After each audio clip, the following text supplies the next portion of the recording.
Hello students, हमारे YouTube channel mechanical learning zone में आपका स्वागत है। मैं उत्कर्ष त्रिपाठी आज फिर एक बार IMED के सेक्शन बी के चैप्टर के बारे में बताने जा रहा हूँ। हमने पिछले वीडियो में ये देखा कि प्रबंध क्या होते हैं, प्रशासन क्या होते हैं और संगठन क्या होते हैं। प्रबंध, प्रशासन और संगठन के बारे में जानकारी प्राप्त करने के बाद हमने आगे ये देखा कि प्रबंध, प्रशासन और संगठन, इन तीनों में अंतर क्या होता है, किसके कौन कौन से काम होते हैं।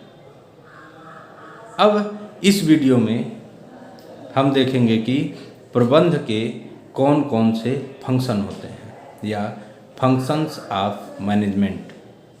तो आप जानते हैं कि हर चीज़ के दो तरह के फंक्शन होते हैं, पहले मेन फंक्शन और दूसरा सब फंक्शन। मेन फंक्शन में जितने कार्य होते हैं उसको बहुत ही प्रमुखता से उसको देखा जाता है, और सब फंक्शन होते हैं जो इससे ही रिलेटेड रहते हैं कि इसकी भी आवश्यकता पड़ने पे इसका भी हम देख रेख करते हैं या इसको भी देखते हैं या इसको भी इंक्लूड करते हैं। तो फंक्शन के मेन दो तरह के काम हो गए, एक मेन फंक्शन और दूसरा हो गया सब फंक्शन। तो अब हम डिस्कस करेंगे पहले मेन फंक्शन के बारे में। तो मेन फंक्शन में पहला है योजना बनाना। तो जैसा कि आप जानते हैं कि किसी भी काम को करने के लिए सबसे पहले उसकी पूरी प्लानिंग करनी पड़ती है कि अगर हम कोई काम कर रहे हैं, सिंपल सी चीज़ ले लेते हैं कि कोई प्रोडक्शन हम करने जा रहे हैं, तो उस प्रोडक्ट को बनाने के लिए हमें किस किस चीज़ की आवश्यकता होगी, कितने मशीन की आवश्यकता होगी, कितने मैन पावर की आवश्यकता होगी, कितना वर्किंग की आवश्यकता होगी, कितने पैसे की ज़रूरत होगी, कितने रॉ मटेरियल की ज़रूरत होती, कितने एरिया की ज़रूरत, ये सारी आवश्यकता अनुसार सारी चीज़ों की सबसे पहले योजना बनाई जाती है। और उसके बाद संगठन के द्वारा इसको देखा जाता है। संगठन के द्वारा ही काम को कराया जा सकता है, जैसा कि हम पिछले बताए हैं। तो इसलिए योजना बनाने के बाद सबसे पहले हम संगठन को लेते हैं कि संगठन से मिल करके इस सब चीज़ों पे बात किया जाता है कि क्या ऐसा कर सकते हैं कि नहीं कर सकते हैं, कितने दिन में कर सकते हैं किसी भी काम को करने के लिए। इसके लिए पूरा योजना एक बना करके इसी योजना को इनके सामने देखा जाता है, प्रस्तुत कराया जाता है। अब उसके बाद उस योजना के बाद दूसरी चीज़ आती है स्टाफिंग या नियुक्ति। नियुक्ति का मतलब ये हो गया कि हमारे वहाँ 10 वर्कर काम कर रहे हैं और जो काम हो रहा है वो काम उतने आसानी से नहीं हो रहा है, इसलिए उस काम को करने के लिए हमें और वर्कर की ज़रूरत पड़ेगी। तो उसी हिसाब से नियुक्ति की जाती है और उसी के अनुसार दिशा निर्देश भी दिया जाता है या डायरेक्शन भी दिया जाता है कि इस काम को ऐसे किया जाए तो कंप्लीट हो जाएगा, इस काम को ऐसे किया जाए, जो भी चीज़ें होती हैं उसी के अनुसार उसका दिशा निर्देश दिया जाता है।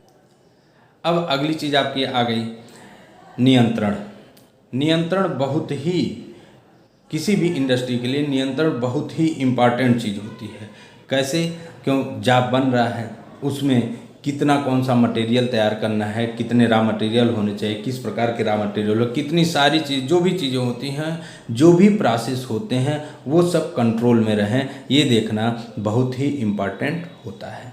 आगे इसके आता है समन्वय, कोऑर्डिनेशन। आपसी कम्युनिकेशन अच्छा रहे, आपस में संबंध अच्छे रहे, एक दूसरे से मिलजुल करके काम को किया जाए और आवश्यकता पड़ने पर उनको मोटिवेट भी किया जाता है या उनको मोटिवेशन भी दिया जाता है, जिससे मोटिवेट होकर के वर्कर या कर्मचारी अच्छे से काम कर सके।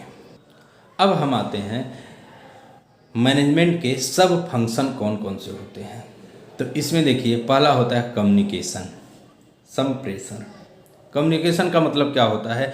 सिंपल सी बात अगर हम करें तो कम्युनिकेशन का मतलब होता है, आप ऐसे सोचिए कि आप टिकट बुक करते हैं, आपकी ट्रेन कब आएगी, किस प्लेटफार्म पे आएगी और अब तो ये स्थिति होती है कि प्लेटफार्म पे पहुंचने के बाद आपको ये भी पता चल जाता है कि कौन सी बोगी कहाँ लगने वाली है लगभग।